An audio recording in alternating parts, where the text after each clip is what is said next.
Okay, I have glazed one layer of the mug. I used the hair dryer to make sure it was completely dry and there's no dark gray spots. If you can see at the bottom, there's a little dark gray spot that'll dry before I start.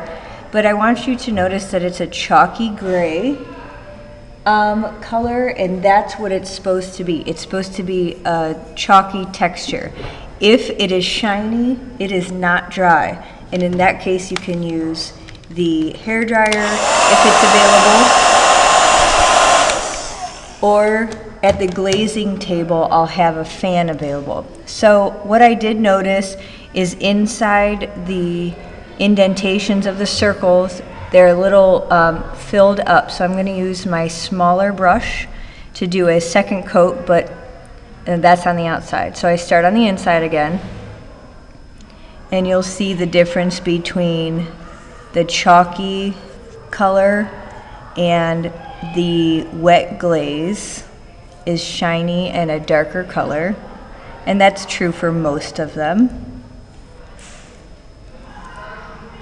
So I will do a second coat, and as a reminder, when I'm done doing my second coat, I will mark it on my paper.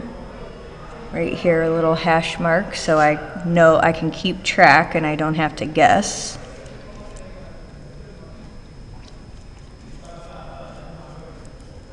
The more coats you have, the longer the glaze will take to dry, and you must be patient. The glaze has to dry in between each layer. So now I'm going to turn it on its rim, place my brushes on the edge so it doesn't fall in, do another second coat, a second coat for the bottom, and remember we're using a dry foot, so you need to keep it approximately 1/8 of an inch off the bottom.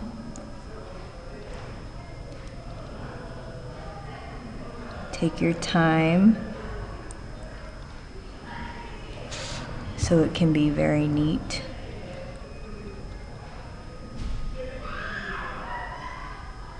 Okay, now I'm going to turn it on its side and again add that second coat around the rim.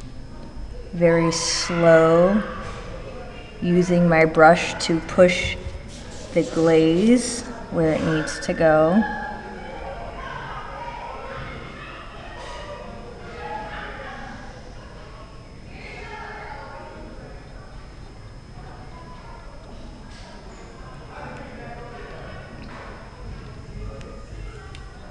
Making sure that I have the same line.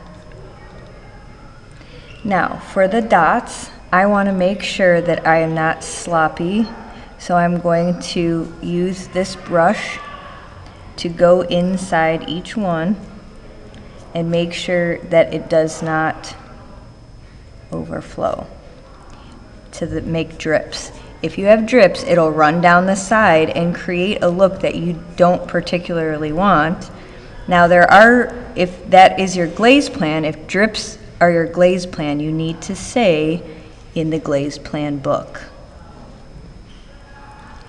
All right, so I'm going to finish this very, very carefully so there are no drips, because I don't want drips. And then I will let it dry again.